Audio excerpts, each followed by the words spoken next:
Hola, ¿qué tal? Bienvenido de nuevo a este curso de Humanidades 1. Ahora, en esta nueva presentación o en esta nueva grabación, vamos a contestar una diferente pregunta, que se relaciona con lo siguiente, o más bien, que esa es la siguiente pregunta. ¿Cómo podemos llegar a conocer lo que nos rodea?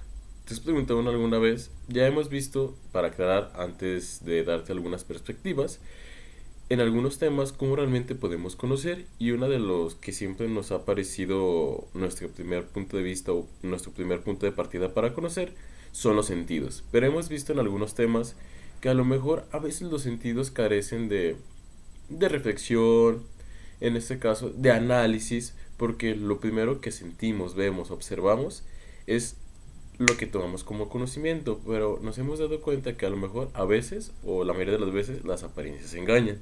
Entonces, por una parte hemos visto que una manera de conocer es también los sentidos, y a su vez también una manera de conocer, a lo mejor no te lo he dicho como tal, pero es a través de la razón.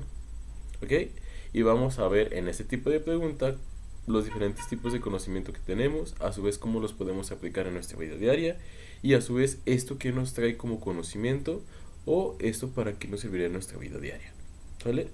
Sin más, para empezar con este curso, igual voy a volver a retomar ciertos aprendizajes que a lo mejor ya te he dicho en anteriores videos o que se relacionan. Y por si no recuerdas, igual los volvemos a recordar juntos, ¿sale? Pero de antemano, ese es nuestro tema o esa es la pregunta que pretendemos responder. ¿Cómo podemos llegar a conocer lo que nos rodea? Sin más, hay que comenzar. Muy bien. Y antes de comenzar, una de las posturas filosóficas o de las disciplinas filosóficas, no sé si la recordarás, es la epistemología. Y la epistemología se encarga de estudiar todos los problemas relacionados con el conocimiento, asimismo también de responder preguntas relacionadas con ella.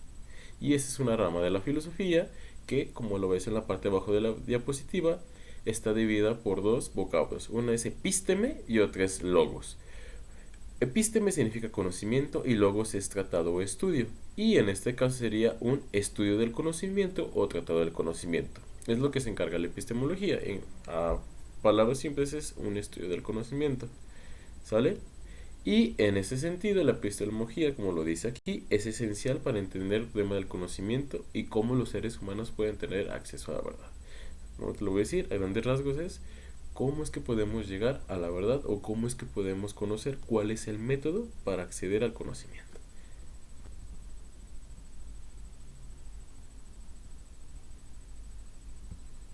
Y continuando con este disciplina filosófica, aquí hay algunos temas de los que aborda la epistemología o algunas preguntas como las que podemos leer, y si no te las leo a continuación.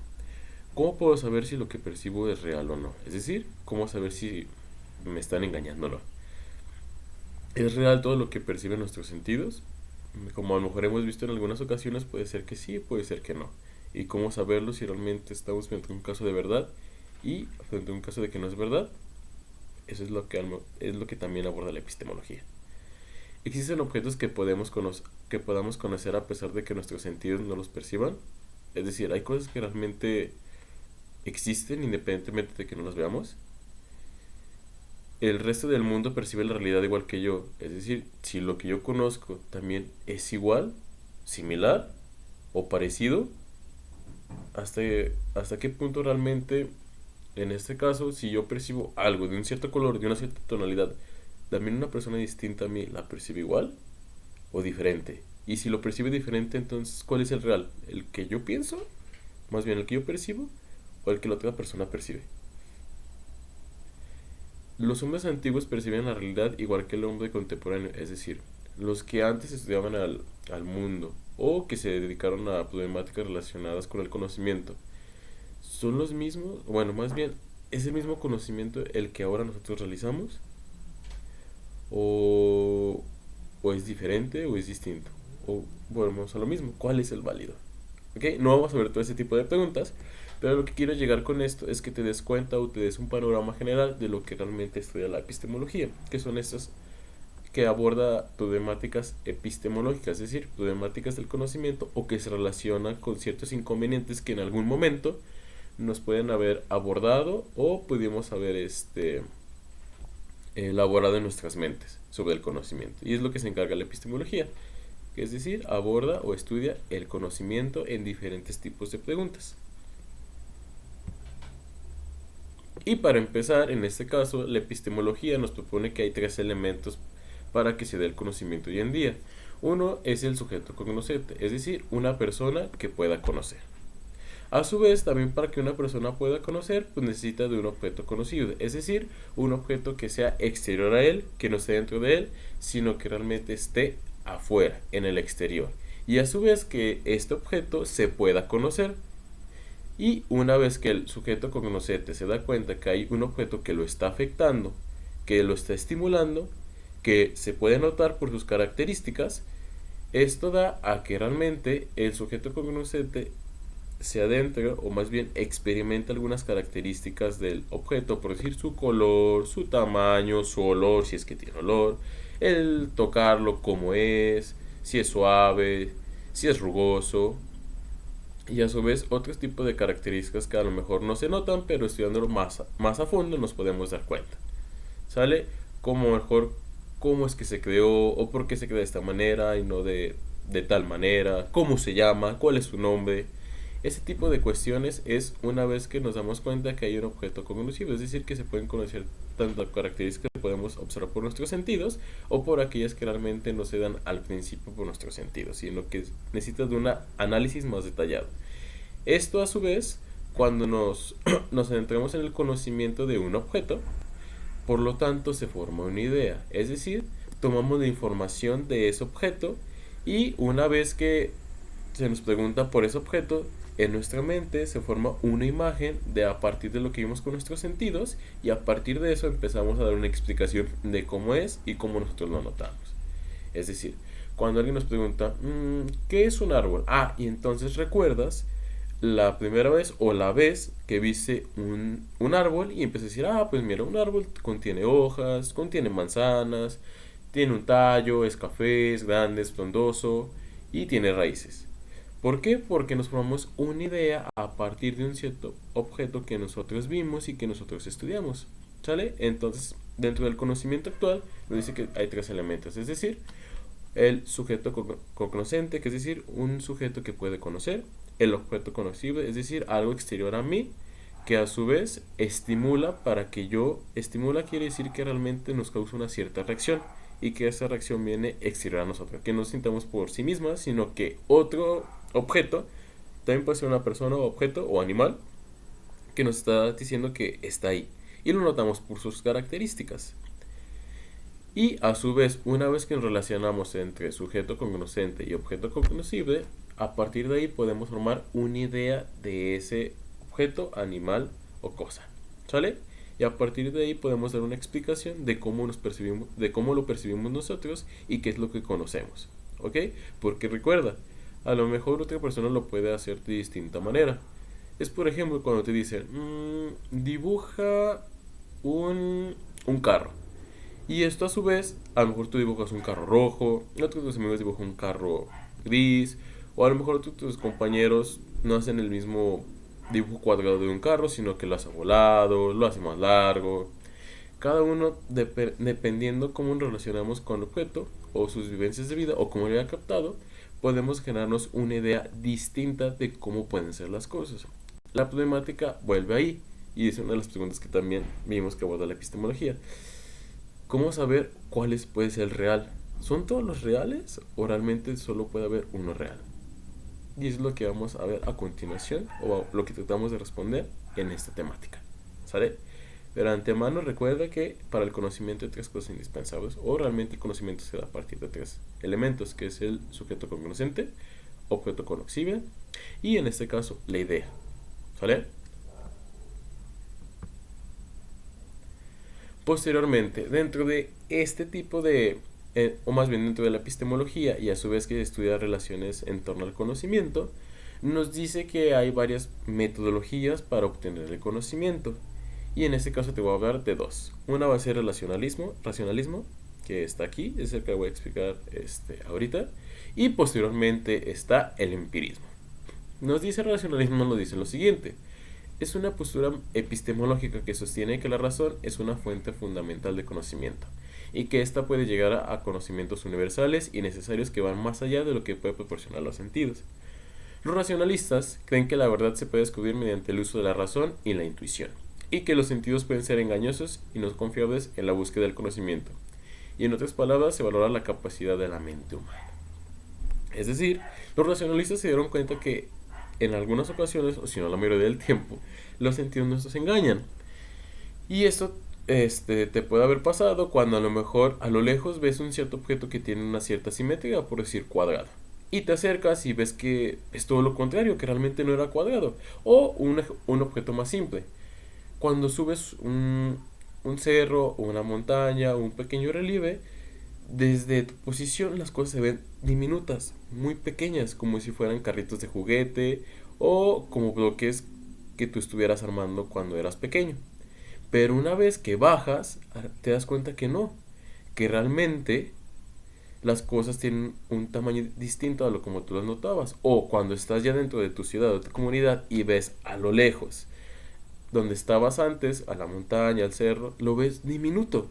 Pero ¿cómo? Si sabes de antemano que es muy grande. Entonces es una de las problemáticas que también plantean los racionalistas, que realmente los sentidos nos suelen engañar y que nos suelen mostrar las cosas a lo mejor no como son. Y para ello, ¿cómo le podemos decir si realmente los sentidos nos engañan? A través de la razón. ¿Por qué? Cuando utilizamos la razón, ya no utilizamos los sentidos. Es decir, tomamos un objeto, lo estudiamos desde nuestra razón y a partir de ahí, estas intuiciones que nosotros podamos desarrollar ya no están afectadas por nuestros sentidos, sino que estamos haciendo juicios racionales, juicios lógicos en los cuales no intervienen los sentidos y eso hace que realmente, si no intervienen los sentidos, por lo tanto podemos llegar a la verdad. Entonces ponen énfasis en la razón, que realmente la razón es la encargada de darnos conocimiento y mediante la cual no podemos equivocarnos. Es por eso que le dan mucho o le dan prioridad a la capacidad de la mente humana, es decir, que sin el uso de los sentidos podemos llegar a conocimientos verdaderos de los cuales no podemos dudar. Si no te queda muy entendido esto, enseguida te voy a dar un ejemplo para que sepas cómo podemos llegar a un conocimiento racional. Y dentro de los filósofos que definieron esto tenemos a varios, que fue René Descartes, Baruch Spinoza y Gottfried Wilhelm Leibniz. Fueron los principales representantes. Por ejemplo, aquí está un ejemplo donde dice, lee bien este enunciado. El todo es mayor que las partes. ¿Cómo? Te lo voy a poner a partir de este ejemplo.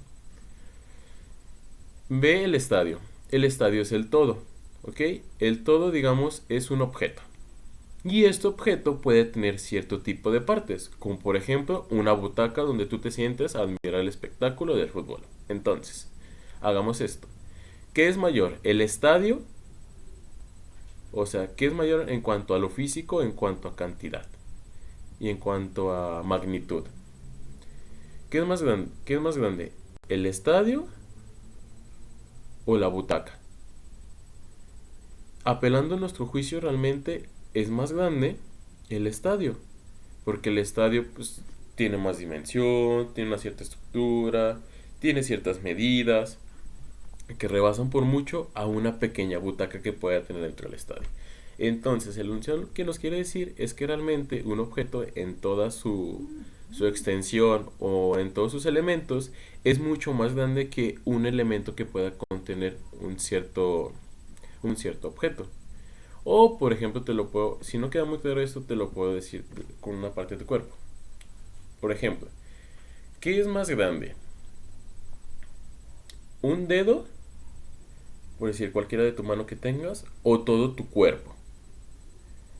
Si lo analizamos dentro de nuestra cabeza, pues llegamos a la conclusión de que lo que es más grande es pues todo mi cuerpo, porque tiene una extensión mucho más grande que un simple dedo. Es a lo que quiere llegar este enunciado. El todo es mayor que las partes. Si lo pensamos así, en este caso nos ayudamos de un ejemplo y puedes decir, bueno, pero es que eso lo entendimos a partir de un ejemplo que utilizamos nuestros sentidos. Sí, pero lo que quiero llegar es que solo me apoyé de los sentidos para representarte algo. Porque una vez que quede entendido o damos un ejemplo a partir de esto, no es que esto lo está explicando a partir o que esto se pueda comprobar a través de nuestros sentidos. Utilizamos un ejemplo para, en este caso, que tú lo pudieses imaginar y te quedara más comprendido. Pero a lo que quiero llegar con el conocimiento racional es que no necesitamos como tal ir a comprobarlo en la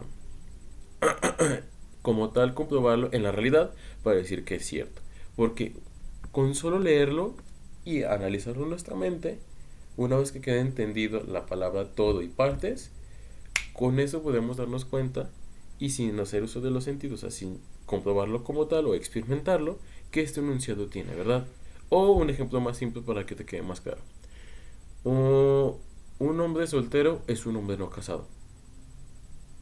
Con la misma palabra podemos darnos cuenta que eso es verdad y no necesitamos ir a la realidad a buscar un hombre soltero para preguntar y nos diga, ah, sí, soy un hombre no casado. No necesitamos ir a la realidad para hacer eso, sino que realmente con solo el hecho de entenderlo y sobre todo entender sus partes, podemos darnos cuenta que lo pudimos hacer en nuestra mente y con eso llegar a que, ah, sí, es verdad. Por otra parte, tenemos otra postura que se llama el empirismo. ¿Ok? Ah, ojo, dato muy interesante de esto. También, me regreso un poco, los racionalistas decían que realmente ya tenemos conocimiento desde que nacemos. Y lo único que falta es que alguien estimule ese conocimiento que a lo mejor por alguna inconveniente lo hemos olvidado. O sea que realmente el conocimiento lo tenemos dentro de nosotros y lo único que nos hace falta es recordarlo. ¿Y cómo lo podemos recordar? A través de los juicios racionales que nosotros vayamos haciendo. Ya no haciendo uso de los sentidos, sino que a partir de nuestra capacidad de racionalizar, de reflexionar, podemos obtener los conocimientos que ya estaban ahí, que están ocultos, según los racionalistas. No obstante, los empiristas realmente dicen que la fuente de conocimiento es a través de los sentidos, que realmente conocemos a partir de que nosotros experimentamos. Y en comparación de los racionalistas nos dicen que realmente nuestra mente está en blanco. Es como cuando entras al pizarrón, o más bien cuando entras al pizarrón, perdón, cuando entras tú al salón de clases y ves el pizarrón completamente blanco, que no hay nada escrito. Es decir, y que ese sería nuestra mente realmente que está en blanco. Y una vez que entra el docente o el maestro, empieza a escribir lo que van a ver durante esa clase. Y al docente en este caso serán nuestros sentidos, que realmente los sentidos son los que van grabando en nuestra mente a través de las experiencias los conocimientos que nosotros vayamos teniendo. Entonces dice que realmente los empiristas nos dicen que realmente no tenemos conocimientos innatos y que la única forma de obtener conocimiento es a través de los sentidos, experimentando, ya que depende de la información se obtiene a través de los sentidos. ¿Ok? Y los principales representantes de esta postura epistemológica son John Locke, George Berkeley y David Hume y Francis Bacon. ¿Ok? Entonces, tenemos dos posturas epistemológicas. Una que nos dice que realmente tenemos conocimiento desde antes que naciéramos. Y ya después este conocimiento se va manteniendo. Lo único que tenemos que hacer es recordarlo a través de la razón humana. Y no haciendo uso de los sentidos. Mientras que la otra postura nos dice que realmente somos personas que no tenemos conocimiento alguno del mundo. Y que ese conocimiento se tiene que obtener a través de los sentidos. ¿Ok? Entonces, ¿cuál decides tú? ¿Piensas que las dos son importantes? ¿Solo una? Y si solo una, ¿por qué? Y si son las dos, ¿por qué serán? O cómo es que cada una de los movimientos que hay epistemológicos, ya sea el empirismo o el racionalista, ¿cómo es que se pueden conjuntar? ¿Cómo tú crees que realmente se puede hacer una teoría del conocimiento que en este caso conjunte a las dos? O realmente también, si tú lo piensas así, si alguna tiene validez o no, o cuál piensas que realmente el conocimiento, si tuvieras que decir, ¿por cuál te irías? Eso te lo dejo de tarea. Muy bien, y uno de los ejemplos también de los enunciados de un conocimiento empirista sería el siguiente. ¿Las mujeres son infieles o los hombres son infieles? Si te fijas en comparación del conocimiento racionalista, este enunciado si lo leemos no podemos saber. ¿Por qué? Porque tenemos que ir al mundo a experimentarlo, porque podemos tener que, como te dije, vuelvo a repetir, experimentar para saber si eso es cierto o no. Y a lo mejor puede ser que sí, porque a lo mejor hemos experimentado una rotura sentimental, en este caso de una mujer, y puedo decir, ah, las mujeres son infieles. O viceversa, una mujer puede experimentar una rotura o un engaño de nuevo y puede decir, todos los hombres son infieles. Entonces, ¿cuál enunciado es el correcto? Eso no lo podemos saber con solo leerlo, sino que realmente necesitamos experimentarlo y sobre todo conocerlo para saber cuál de los dos enunciados puede tener verdad o realmente si los dos enunciados no nos están mintiendo y decir las razones de por qué. Pero así simplemente, a simple vista, leyéndolo y haciendo un conocimiento a través de nuestras mentes, pues no podemos llegar a nada. Porque a lo mejor podemos estar diciendo puras mentiras o a lo mejor estar diciendo verdades, pero eso tenemos que experimentarlo, ir al mundo, tratarlo para saber si eso es cierto. ¿Sale? Incorporación del conocimiento racionalista, que es a partir de que lo leemos, lo analizamos y entendemos sus conceptos, por lo tal podemos llegar al conocimiento, pero si te fijas, no. Sabemos lo que es una mujer, sabemos lo que es un hombre, sabemos lo que es infiel, pero no quiere decir que por ser hombre quiere decir que sea infiel, o por ser mujer quiere decir que sea infiel. No. Pueden tener diferentes características, o a lo mejor características de infiel, no lo sé. O esto a su vez, como te lo vuelvo a decir, hemos tenido una experiencia mala en cuestión a un hombre o una mujer, pero no quiere decir que por eso sean todas las mujeres iguales o todos los hombres iguales. ¿Vale? Por ejemplo, nuestra mamá es mujer y no por eso haya sido infiel. Puede ser que sí, puede ser que no, no lo sé. Pero también podemos tener figuras dentro de nuestro contexto social que a su vez nos demarcan si una mujer puede ser infiel o no infiel. Pero como te digo, eso necesitamos experimentar, vivirlo para darnos cuenta si ese enunciado es como tal verdadero o falso.